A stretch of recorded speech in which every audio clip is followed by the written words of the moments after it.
بسم اللہ الرحمن الرحیم۔ بسم اللہ الرحمن الرحیم، نحمدہ و نصلی علی رسولہ الکریم۔ انتہائی قابل احترام عزیز طلبہ کرام، آج سے ہم گفتگو شروع کر رہے ہیں حجیت حدیث پر۔ آج ہماری گفتگو ہوگی تمہیدی۔ سابقہ سبق میں ہم نے حدیث سے متعلق چند اصطلاحات کو ذکر کیا تھا، اور اس سے پہلے ہم نے اقسام الحدیث کے اوپر بات کی تھی۔ تو آج سے ہمارا ایک نیا عنوان شروع ہو رہا ہے، اور وہ ہے حجیت حدیث۔ ایک دور ایسا تھا کہ اس ساری کائنات کا کوئی وجود نہیں تھا، اللہ تعالیٰ کو ایک خصوصی مہمان کا لانا منظور ہوا۔ جیسے ہمارے ہاں عام دستور ہے کہ مہمان کے بلانے پر میزبانی کا سامان مہیا کیا جاتا ہے، تو اس کائنات کو سجایا۔ اور چونکہ مہمان خانے میں ہمیشہ رہنے کے لیے نہیں آتا، ایسے ہی انسان بھی ہے، اور انسان کو اس ٹھہرنے کے زمانے میں خاص ہدایات کا پابند بنایا۔ ان ہدایات کے ذرائع دو ہیں۔ پہلا ذریعہ ہے قانون الہی، جو مختلف کتب اور صحائف کی شکل میں اتارا گیا، اور دوسرا ذریعہ ایسے اشخاص کا تقرر جو ان قوانین کی تشریح اور عملی شکل واضح کریں۔ یہی معاملہ حضور نبی کریم صلی اللہ علیہ وسلم کا ہے۔ چنانچہ آپ نے فرمایا، انما بعثت معلما، مجھے تو استاد ہی بنا کر بھیجا گیا ہے۔ اور اسی طرح قرآن کریم میں ہے، ربنا وابعث فیہم رسولا منہم یتلو علیہم آیاتک ویعلمہم الکتاب والحکمت ویزکیہم۔ تو پہلا فرض منصبی یتلو علیہم آیاتک ہے، یعنی وحی الہی قرآن کے الفاظ من و عن امت کو پہنچائیں۔ اور دوسرا فرض منصبی وَيُعَلِّمُهُمُ الْكِتَابِ، یعنی قرآن کی توضیح اور تشریح کریں۔ لہذا ماننا پڑے گا کہ متن قرآن کی طرح نبوی تشریحات بھی حجت ہیں، اور چونکہ کتاب آخری اور نبی آخری ہیں، لہذا آپ کی قولی عملی تشریحات کا رہتی دنیا تک محفوظ رہنا ضروری ہے۔ نبی پاک صلی اللہ علیہ وسلم نے قرآن کریم کی تعلیم دو طرح سے دی ہے۔ پہلے تو قرآن کریم کی قولی تشریح فرمائی، پھر اسی پر اکتفا نہیں فرمایا بلکہ اس سے بڑھ کر خود اس پر عمل فرمایا، اس عمل کے ذریعے اس کا مفہوم اور مطلب سمجھایا۔ قولی تشریح کی بھی دو صورتیں تھیں۔ ایک صورت یہ ہوتی تھی کہ کبھی آپ صلی اللہ علیہ وسلم قرآن پاک کی کسی آیت کا ذکر فرماتے، یا کسی آیت کو ذکر کرنے کی بجائے صرف اس کی طرف اشارہ فرماتے ہوئے اس آیت کی تفسیر بیان فرماتے، اور اگر اس سے کوئی حکم مستنبط ہوتا تھا تو اس کو بیان فرماتے۔ اور قرآن کریم کی قولی تشریح کی دوسری صورت یہ تھی کہ بعض اوقات آپ علیہ السلام اپنے وہبی علم اور فہم مخصوص کی بنا پر کسی آیت سے ایک استنباط اور استفادہ فرماتے، لیکن اس وقت نہ قرآن کریم کی وہ آیت ذکر فرماتے اور نہ اس کی طرف اشارہ فرماتے۔ تو پہلی قسم کی مثال حضرت ابو سعید خدری رضی اللہ عنہ کی یہ روایت ہے کہ نبی کریم صلی اللہ علیہ وسلم نے فرمایا کہ قیامت کے دن حضرت نوح علیہ السلام کو حق تعالیٰ پکاریں گے، لبیک و سعدیک یا رب۔ اللہ تعالیٰ پوچھیں گے، تم نے ہمارا پیغام پہنچا دیا تھا؟ وہ جواب دیں گے، ہاں۔ اس کے بعد ان کی امت سے پوچھا جائے گا کہ تمہارے پاس حضرت نوح علیہ السلام نے ہمارا پیغام پہنچایا تھا؟ وہ کہیں گے، ہمارے پاس تو کوئی ڈرانے والا نہیں آیا۔ تب اللہ تعالیٰ حضرت نوح علیہ السلام سے فرمائیں گے کہ تمہارے حق میں کون گواہی دے گا؟ وہ عرض کریں گے کہ حضرت محمد صلی اللہ علیہ وسلم اور ان کی امت۔ اس کے بعد امت محمدیہ گواہی دے گی کہ حضرت نوح علیہ السلام نے پیغام پہنچا دیا تھا، اور امت کی گواہی کی تصدیق نبی پاک صلی اللہ علیہ وسلم کریں گے۔ پھر آپ علیہ السلام نے ارشاد فرمایا کہ حق تعالیٰ کے ارشاد وَجَعَلْنَاكُمْ أُمَّةً وَسَطًا لِتَكُونُوا شُهَدَاءَ عَلَى النَّاسِ وَيَكُونَ الرَّسُولُ عَلَيْكُمْ شَهِيدًا میں یہی بیان ہے۔ تو دیکھیں کہ اس روایت میں نبی پاک صلی اللہ علیہ وسلم نے خود سے آیت مبارکہ کی طرف اشارہ فرما دیا اور اس کی تشریح اپنے اس سابقہ ارشاد سے کر دی۔ قولی تشریح کی دوسری صورت میں احادیث نبویہ کا اکثر حصہ یا ان کی بہت بڑی تعداد داخل ہے، یہ اور بات ہے کہ ایسی حدیثوں کا قرآنی ماخذ اپنے علم و عقل کی کوتاہی اور فہم کے قصور کی وجہ سے ہماری سمجھ میں نہ آئے، لیکن ایسی احادیث کی تعداد بھی کم نہیں۔ البتہ تھوڑی سی توجہ، غور و فکر اور سوچ اور تأمل سے کام لینے کے بعد سمجھ میں آ جاتا ہے۔ جیسے کہ یہ روایت حضرت ابو امامہ رضی اللہ عنہ سے سنن دارمی میں اور حضرت علی رضی اللہ عنہ سے سنن ترمذی میں یہ روایت ہے کہ نبی پاک صلی اللہ علیہ وسلم نے ارشاد فرمایا، من ملک زادن او راحلتن تبلغه الى بیت اللہ ولم یحج فلا علیہ ان یموت یہودیا او نصرانیا، یعنی جو شخص زاد راہ اور ایسی سواری پائے جو اس کو بیت اللہ تک پہنچا دے پھر بغیر حج کیے مر جائے تو اس پر کچھ مشکل نہیں کہ یہودی ہو کر مر جائے یا نصرانی ہو کر۔ اب اس کی نسبت خود امام ترمذی رحمۃ اللہ علیہ کی روایت میں اشارہ موجود ہے کہ یہ قرآن پاک کی آیت وَلِلَّهِ عَلَى النَّاسِ حِجُّ الْبَيْتِ سے مستنبط ہے، مگر روایت میں چونکہ پوری آیت مذکور نہیں اس لیے اس کے استنباط کی وجہ سمجھنے میں مشکلات کا سامنا کرنا پڑا۔ پوری آیت سامنے ہو تو اس کے آخری حصے سے وہ تحدید جو حدیث میں مذکور ہے صاف واضح ہوتی ہے۔ پوری آیت کی تلاوت وَلِلَّهِ عَلَى النَّاسِ حِجُّ الْبَيْتِ مَنِ اسْتَطَاعَ إِلَيْهِ سَبِيلًا وَمَنْ كَفَرَ فَإِنَّ اللَّهَ غَنِيٌّ عَنِ الْعَالَمِينَ، یعنی لوگوں پر بیت اللہ کے حج کرنے کا اللہ تعالیٰ کا حق ہے جو شخص اس کی طرف راہ چلنے کی قدرت رکھتا ہو، اور جو کوئی کفر کا طریقہ اختیار کرے تو پھر اللہ تعالیٰ جہان کے لوگوں کی پرواہ نہیں رکھتا، تو حج نہ کرنے والے اس شخص کی کیا پرواہ کریں گے؟ تو اس قسم کی اور بھی بہت ساری مثالیں موجود ہیں۔ چونکہ حدیث پاک میں آیت مبارکہ کا کچھ حصہ مذکور ہے، بقیہ حصہ مذکور نہیں ہے، اس لیے بات کو سمجھنے میں تھوڑی سی دقت پیش آتی ہے، لیکن اگر پوری آیت کو پڑھ لیا جائے تو پھر بات واضح ہو جاتی ہے، اور حدیث پاک میں جو تحدید مذکور ہے اس کا اصل ماخذ قرآن کریم کی یہ آیت بنتی ہے، یہ بات سمجھ میں آ جاتی ہے۔ جب قرآن کی تشریح عمل نبوی سے ہو جائے تو پھر جانب مخالف کی گنجائش نہیں رہتی۔ یہی وجہ ہے کہ جب حضرت علی کرم اللہ وجہہ نے خوارج کے مقابلے کے لیے حضرت عبداللہ بن عباس رضی اللہ عنہما کو بھیجا تو ان کو بھیجتے وقت یہ نصیحت کی کہ ان کے سامنے قرآن سے دلیل پیش نہ کرنا، بلکہ سرکار دو عالم صلی اللہ علیہ وسلم کے قول و فعل سے دلیل پکڑنا، جس پر حضرت ابن عباس رضی اللہ عنہما نے فرمایا، اے امیر المؤمنین،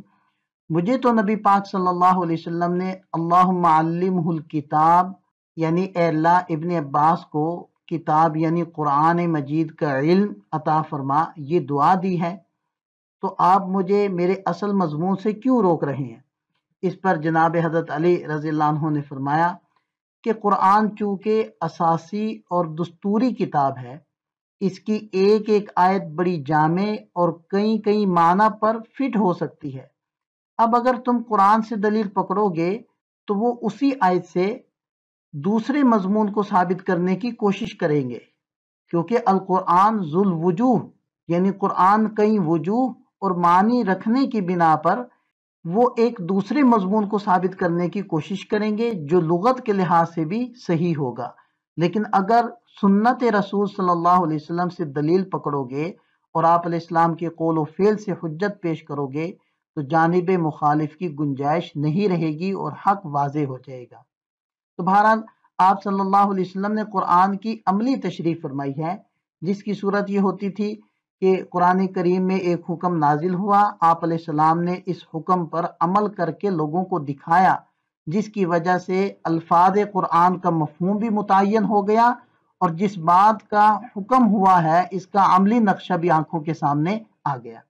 مثلا قرآن کریم میں اقامت صلاۃ کا تاکیدی حکم نازل ہوا ہے،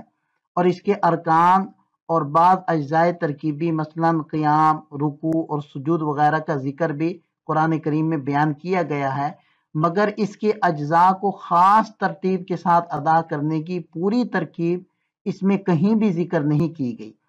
لیکن نبی پاک صلی اللہ علیہ وسلم نے اپنے عمل کے ذریعے سے اس کو قائم کر کے دکھایا، اور پھر ارشاد فرمایا صلو کما رأیتمونی اصلی، اسی طرح نماز پڑھو جیسے کہ تم نے مجھے نماز پڑھتے ہوئے دیکھا ہے۔ اسی طرح حج کا حال ہے، کہ قرآن پاک میں حج کی فرضیت کا حکم موجود ہے، مگر اس کا طریقہ کار، ارکان و واجبات اور ترتیب مناسک کا ذکر نہیں ہے۔ اس لیے نبی پاک صلی اللہ علیہ وسلم نے خود حج فرما کر آخری حج کے موقع پر عرفات کے میدان میں لوگوں کو عملاً اس کا طریقہ سکھاتے ہوئے فرمایا، خذوا عنی مناسککم لعلی لا اراکم بعد عامی ھذا، کہ لوگو تم سب حج کے مناسک مجھ سے سیکھ لو، ہو سکتا ہے کہ اس سال کے بعد میں تمہیں نہ دیکھ سکوں۔ اس لیے یہ کہنا بجا ہے کہ قرآن کریم کی تشریح اور اس کی تبیین اور توضیح صرف آپ صلی اللہ علیہ وسلم ہی کے قول یا عمل سے ہو سکتی ہے۔ لہذا قرآن کریم میں یہ جو آیت مبارکہ میں حکم ہے کہ یتلو علیہم آیاتک ویعلمہم الکتاب، تو یہ ہے تعلیمی کتاب، یعنی قول اور فعل کے ذریعے سے کتاب کی تشریح اور توضیح۔ اس آیت مبارکہ میں جو تیسرا حکم ہے وہ ہے والحکمہ، کہ آپ حکمت کی تعلیم دیں۔ اور آپ غور کریں کہ حکمت کا عطف کتاب پر کیا گیا ہے، اور عطف میں اصل یہ ہے کہ معطوف اور معطوف علیہ میں مغایرت ہوتی ہے۔ یہاں حکمت اور کتاب کو عطف کے ساتھ ذکر کرنے سے معلوم ہوتا ہے کہ یہ دونوں چیزیں الگ الگ ہیں، جن کی تعلیم دینا نبی پاک صلی اللہ علیہ وسلم کا کام تھا، اور جمہور ائمہ لغت اور علماء قرآن کا یہ متفقہ فیصلہ ہے کہ حکمت سے مراد قرآن پاک کے علاوہ شریعت کے وہ احکام اور دین متین کے وہ اسرار اور رموز ہیں جن پر اللہ تعالیٰ نے نبی پاک صلی اللہ علیہ وسلم کو مطلع فرمایا تھا۔ بالفاظ دیگر حکمت سے مراد نبی پاک صلی اللہ علیہ وسلم کی وہ احادیث ہیں جن کی گوہر افشانی آپ صلی اللہ علیہ وسلم مختلف مجالس میں کیا کرتے تھے۔ لیکن یہ سنت اور حکمت کی تعلیم دینا بھی آپ علیہ السلام اپنی طرف سے نہیں فرماتے تھے، بلکہ اللہ تعالیٰ کی طرف سے آپ علیہ السلام پر اس کی وحی آیا کرتی تھی۔ چنانچہ اللہ تعالیٰ خود ارشاد فرماتے ہیں وَأَنزَلَ اللَّهُ عَلَيْكَ الْكِتَابَ وَالْحِكْمَةَ وَعَلَّمَكَ مَا لَمْ تَكُنْ تَعْلَمْ وَكَانَ فَضْلُ اللَّهِ عَلَيْكَ عَظِيمًا، یعنی اللہ تعالیٰ نے آپ پر کتاب اور حکمت اتاری اور آپ کو وہ باتیں سکھائیں جو آپ نہ جانتے تھے، اور اللہ کا فضل آپ پر بہت بڑا ہے۔ اب اس آیت میں کتاب اور حکمت دونوں انزلہ کے مفعول بھی واقع ہیں، جبکہ لفظ اللہ اس کا فاعل ہے، جس سے یہ ثابت ہوتا ہے کہ اللہ تعالیٰ نے صرف قرآن پاک کو نازل نہیں فرمایا بلکہ قرآن پاک کے علاوہ حکمت بھی اتاری۔ تو اس آیت میں نزول کتاب سے نزول حکمت کو مستقل، الگ اور جداگانہ طور پر ذکر فرمایا گیا ہے، جس میں اس بات کی طرف اشارہ کرنا مقصود ہے کہ جس حکمت کا یہاں ذکر ہو رہا ہے وہ کتاب یعنی قرآن پاک سے ایک جدا اور اضافی چیز ہے، جس کا نبی پاک صلی اللہ علیہ وسلم پر نزول ہوا ہے۔ پھر آگے اللہ تعالیٰ نے مزید ارشاد فرمایا کہ آپ کو وہ باتیں سکھائی جو آپ جانتے نہ تھے، جو آپ علیہ السلام جانتے نہ تھے، قرآن کریم کے ذریعے تو حاصل نہیں ہوئی، جس سے معلوم ہوا کہ یہ قرآن سے اضافی چیز یعنی حکمت ہی کے ذریعے سے نازل ہوئی ہے۔ اسی طرح ایک اور جگہ ارشاد فرمایا وَاذْكُرُوا نِعْمَةَ اللَّهِ عَلَيْكُمْ وَمَا أَنزَلَ عَلَيْكُمْ مِنَ الْكِتَابِ وَالْحِكْمَةِ، یعنی اور اللہ تعالیٰ کی نعمت جو آپ پر ہوئی ہے اس کو یاد کیجئے،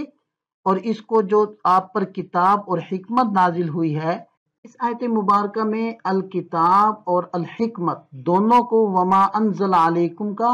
بیان بنایا گیا ہے، جس سے معلوم ہوتا ہے کہ وحی الہی صرف قرآن مجید میں منحصر نہیں بلکہ حکمت بھی اللہ تعالیٰ ہی کی طرف سے منزل ہے۔ اور سورہ احزاب کی ایک آیت سے معلوم ہوتا ہے کہ ازواج مطہرات کے گھروں میں قرآن پاک کی آیات کی طرح اس منزل من اللہ حکمت کی بھی تلاوت کی جاتی تھی، جیسے کہ ارشاد فرمایا وَاذْكُرْنَ مَا يُتْلَى فِي بُيُوتِكُنَّ مِنْ آیَاتِ اللَّهِ وَالْحِکْمَةِ۔ اب اس آیت میں ما یتلا فی بیوتکن کے لیے آیات اللہ اور حکمہ دونوں بیان واقع ہیں، جس سے ثابت ہوتا ہے کہ نبی پاک صلی اللہ علیہ وسلم کے مبارک گھروں میں قرآن کریم اور حکمت دونوں کی تلاوت ہوتی تھی۔ آج کا سبق ہم یہیں مکمل کرتے ہیں۔ آج کے سبق میں ہم نے حجیت حدیث کی تمہیدی گفتگو کی ہے، جس کے اندر ہم نے سمجھا کہ نبی پاک صلی اللہ علیہ وسلم کے فرائض منصبی میں سے دوسرا فریضہ تھا وَيُعَلِّمُهُمُ الْكِتَابَ،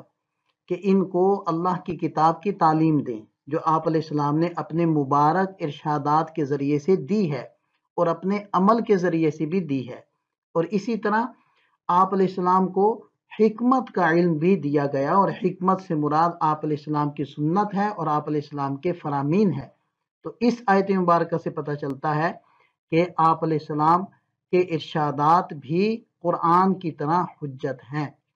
مزید ہم اس عنوان کے اوپر گفتگو کرتے ہیں اگلے سبق میں۔ اللہ تعالی ہم سب کا حامی و ناصر ہو، دعا میں یاد رکھیے گا۔ السلام علیکم۔